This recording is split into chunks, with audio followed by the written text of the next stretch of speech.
Hi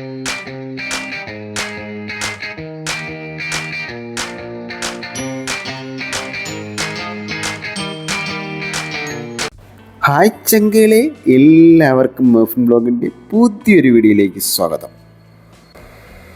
ഇന്നത്തെ recipe സ്പെഷ്യലായിട്ടുള്ളൊരു വെള്ളരിക്കക്കറിയാണ്. നമ്മുടെ വീടുകളിൽ വെള്ളരിക്ക മേടിക്കുമ്പോൾ അങ്ങോട്ട് മാറ്റി വയ്ക്കും. എത്ര ടേസ്റ്റിൽ ഉണ്ടാക്കി കൊടുത്താലും ആർക്കും ഇഷ്ടപ്പെടാറുമില്ല. എന്നാൽ ഞാൻ ഈ വീഡിയോയിലൂടെ കാണിക്കുന്ന റെസിപ്പി നിങ്ങളൊന്ന് തയ്യാറാക്കി നോക്കിക്കോ, എല്ലാവർക്കും ഇഷ്ടപ്പെടുകയും ചെയ്യും. വളരെ സിമ്പിളായിട്ട് അടിപൊളി ടേസ്റ്റിൽ നമുക്ക് വീട്ടിൽ തന്നെ തയ്യാറാക്കിയെടുക്കാൻ പറ്റും. അപ്പോൾ ഈ റെസിപ്പിയുടെ ഡീറ്റെയിൽസ് ഒന്നും മിസ് ചെയ്യാതിരിക്കാൻ വേണ്ടി വീഡിയോ സ്കിപ്പ് ചെയ്യാതെ തന്നെ കാണണേ. അപ്പോൾ ഇതുപോലെയുള്ള മനോഹരമായ വീഡിയോകൾ നമ്മൾ അപ്ലോഡ് ചെയ്യുന്ന സമയത്തുണ്ടല്ലോ, നോട്ടിഫിക്കേഷൻ കറക്റ്റായിട്ട് നിങ്ങളുടെ ഫോണിൽ കിട്ടുവാൻ വേണ്ടി ആ മുകൾ കാണുന്ന ഫോളോ ബട്ടൺ ഒന്ന് പ്രസ് ചെയ്ത് വെച്ചിരിക്കണേ. അപ്പോൾ നമുക്ക് ആ സ്പെഷ്യലായിട്ടുള്ള വെള്ളരിക്കക്കറി എങ്ങനെയാണ് തയ്യാറാക്കുന്നതെന്ന് വീഡിയോയിലൂടെ കണ്ടിട്ട് വരാം.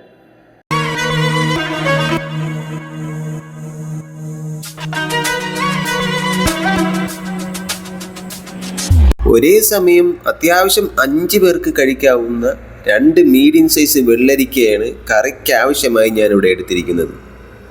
ഇനി ഇതിൻ്റെ തൊലിയും അകത്തുള്ള സീഡൊക്കെ കളഞ്ഞ് കട്ട് ചെയ്ത് കഴുകി വൃത്തിയാക്കി എടുത്തോണ്ട് വരാം. ഇപ്പം ഞാനിവിടെ ഒരു മൺചട്ടിയിൽ കട്ട് ചെയ്തെടുത്തിട്ടുണ്ട്. 1/2 ടേബിൾ സ്പൂൺ അളവിന് മുളക് പൊടിയും 1 ടീസ്പൂൺ ഉപ്പും അത്യാവശ്യം വലിപ്പമുള്ള ഒരു മീഡിയം സൈസ് സവാള ചെറുതായിട്ട് അരിഞ്ഞതും കൂടെ ചേർത്ത്, ഒരു മീഡിയം സൈസ് തക്കാളി അത്യാവശ്യം വലിപ്പത്തിൽ അരിഞ്ഞതും, അത്യാവശ്യം എരിവുള്ള ഒരു 3 പച്ചമുളകും നെടുവേ കീറിയതും, ഇനി ഒരു 2 കരിവേപ്പിലയും കൂടെ ചേർത്ത് കൊടുത്തിട്ട് 1 സ്പൂൺ വെച്ചോ കൈ വെച്ചോ നല്ല പോലെ ഒന്ന് മിക്സ് ചെയ്തെടുക്കാം. അതിനുശേഷം ഇതിലേക്ക് കുറച്ച് വെള്ളം ഒഴിച്ചെടുക്കാം. ഏകദേശം ഒരു 1/2 കപ്പ് വെള്ളം മാത്രം മതിയാവും. കാരണം വെള്ളരിക്കയൊക്കെ വേവുന്ന സമയത്ത് അതിൽ നിന്നും വെള്ളം ഇറങ്ങിക്കോളും. ഇനി ഇതിനെ അടുപ്പിലോട്ട് വെച്ചിട്ട് ഗ്യാസ് കത്തിച്ചെടുക്കാം. ശേഷം അതിൻ്റെ മൂടിയെടുത്ത് അടച്ച് വെച്ചിട്ട് മീഡിയം ഫ്ലെയിമിൽ 10 മിനിറ്റ് വരെ ഒന്ന് കുക്ക് ചെയ്തെടുക്കാം. ഈ സമയം കൊണ്ട് നമുക്ക് ഇതിനു വേണ്ടി ഒരു അരപ്പ് തയ്യാറാക്കണം. അതിനായി ഞാനൊരു മിക്സിയുടെ വലിയ ജാർ ഇവിടെ എടുത്തിട്ടുണ്ട്. അതിലേക്ക് 1/2 കപ്പ് തേങ്ങ ചിരകിയതും കൂടെ ചേർത്ത് കൊടുത്ത് 1/2 ടീസ്പൂൺ ചെറിയ ജീരകം അഥവാ കുമിൻ സീഡും കൂടെ ചേർത്ത് ഒരു 4-5 ചെറിയ ഉള്ളിയും കൂടെ ചേർത്ത് കൊടുക്കാം. ചെറിയുള്ളി വലുതാണെങ്കിൽ ഒരു 3 എണ്ണം വരെ ചേർത്ത് കൊടുത്താൽ മതി. ഞാനിവിടെ ചെറുതായത് കൊണ്ടാണ് 4-5 ചെറിയുള്ളി എടുത്തത്. ഇനി വേണ്ടത് 1/2 ടീസ്പൂൺ മഞ്ഞൾപ്പൊടിയും. ഇനി ഇതിൻ്റെ മർമ്മപ്രധാന ഐറ്റം എന്ന് പറഞ്ഞാൽ കട്ടത്തൈരാണ്. ഞാനിവിടെ ഒരു 1/2 കപ്പ് അളവിന് ചേർത്ത് കൊടുക്കുന്നുണ്ട്. തൈര് എടുക്കുന്ന സമയത്ത് അത്യാവശ്യം പുളിപ്പുള്ള തൈര് നോക്കിയെടുക്കാൻ ശ്രദ്ധിക്കണം. ഇനി അരച്ചെടുക്കാൻ പാകത്തിന് വെള്ളവും കൂടെ ഒഴിച്ചു കൊടുത്ത്, വെള്ളം ഒഴിക്കുന്ന സമയത്ത് കുറച്ച് മാത്രം ചേർക്കുക, അല്ലെങ്കിൽ അരച്ചെടുക്കാൻ ബുദ്ധിമുട്ടായിരിക്കും.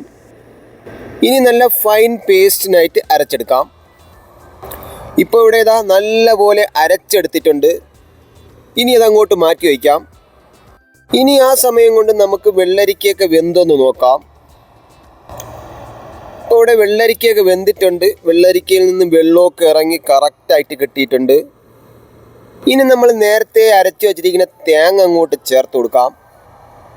ജാറിലിരിക്കുന്നതും കൂടെ കിട്ടാൻ വേണ്ടി ഒരു 1/2 ഗ്ലാസ് വെള്ളവും കൂടെ ഒഴിച്ച് മിക്സ് ചെയ്തിട്ട് അതിലേക്ക് ഒഴിച്ചു കൊടുക്കാം. ഇനി കറിക്ക് ആവശ്യമായ കുറവുള്ള ഉപ്പും കൂടെ ചേർത്ത് കൊടുത്ത് നല്ല പോലെ ഒന്ന് മിക്സ് ചെയ്തെടുക്കാം. അതുപോലെ തന്നെ തേങ്ങ ചേർത്തത് കൊണ്ട് ഒരുപാട് തിളയ്ക്കാൻ പാടില്ല. ഒരു തിള വരുമ്പോഴേക്കും തീ ഓഫ് ചെയ്യുക. ഇപ്പം നമ്മുടെ കറി കറക്റ്റ് ലൂസിന് കിട്ടിയിട്ടുണ്ട്. ഒരുപാട് ലൂസാക്കിയാൽ ഈ കറിയുടെ ടേസ്റ്റൊക്കെ അങ്ങ് മാറും. ഇതേ പരുവത്തിന് വെള്ളം ഒഴിക്കുമ്പോൾ മൺചട്ടി ആയതുകൊണ്ട് കറി വാങ്ങി വയ്ക്കുന്ന സമയത്ത് കറക്റ്റ് പരുവത്തിന് ഗ്രേവി കുറുവി കിട്ടും. ഇപ്പോൾ ഇവിടെ ഒരു തിള വന്നിട്ടുണ്ട്. ഇനി നമുക്ക് തീ ഓഫ് ചെയ്ത് വയ്ക്കാം. ഇനി ഇതിലേക്ക് വിറകിട്ട് കൊടുക്കണം, എന്നാലേ ആ കറിക്ക് നല്ല ടേസ്റ്റ് കിട്ടത്തുള്ളൂ. അതിനായി ഒരു ഫ്രൈ പാൻ എടുത്ത് അടുപ്പിലോട്ട് വെച്ചിട്ട് അതിലേക്ക് 1 ടേബിൾ സ്പൂൺ വെളിച്ചെണ്ണ ഒഴിച്ചൊന്ന് ചൂടാക്കി എടുത്തിട്ടുണ്ട്.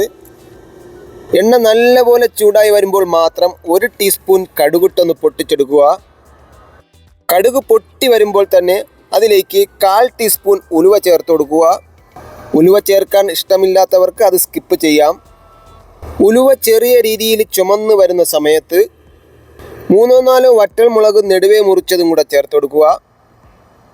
ഒരു ഫ്ലേവറിന് വേണ്ടി ഒരു തണ്ട് കരിവേപ്പിലയും കൂടെ ചേർത്ത് 10-15 സെക്കൻഡ് മാത്രം ഒന്ന് ഇളക്കിയെടുത്തിട്ട് ഗ്യാസ് ഓഫാക്കിയതിന് ശേഷം കറിയിലേക്ക് മുഴുവനായിട്ട് അത് ചേർത്ത് കൊടുക്കാം.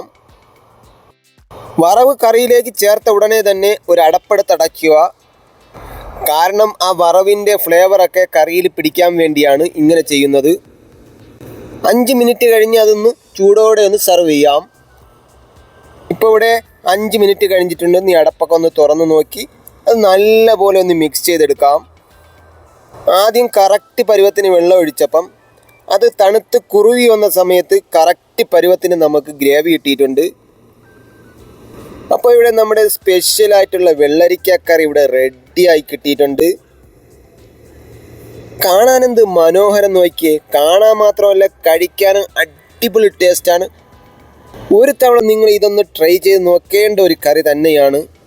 നമ്മളെ വീട്ടിൽ പലരും വെള്ളരിക്ക കാണുമ്പോൾ എടുത്ത് അയ്യത്താണ് എറിയുന്നത്. ആ സമയം കൊണ്ട് ഇതേപോലെ ഒരു കറിയൊന്നും ഉണ്ടാക്കി നോക്കിക്കോ, എല്ലാവർക്കും ഇഷ്ടപ്പെടും. ചൂട് ചോറിൻ്റെ കൂടെ കഴിക്കാൻ അടിപൊളി ടേസ്റ്റാണ്. ഒരു തവണ നിങ്ങൾ എന്തായാലും ഒന്ന് ട്രൈ ചെയ്ത് നോക്കണം. എന്നിട്ട് അതിൻ്റെ ഫീഡ്ബാക്ക് താഴെ കമൻറ്റ് ബോക്സിൽ ഒന്ന് അറിയിക്കാൻ മറന്നു പോകരുതേ.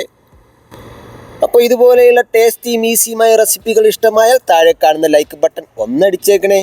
നമ്മുടെ ചാനൽ ആദ്യമായിട്ടാണ് കാണുന്നതെങ്കിൽ മറന്നുപോകാതെ ഒന്ന് സബ്സ്ക്രൈബും കൂടെ ചെയ്തിരിക്കണേ.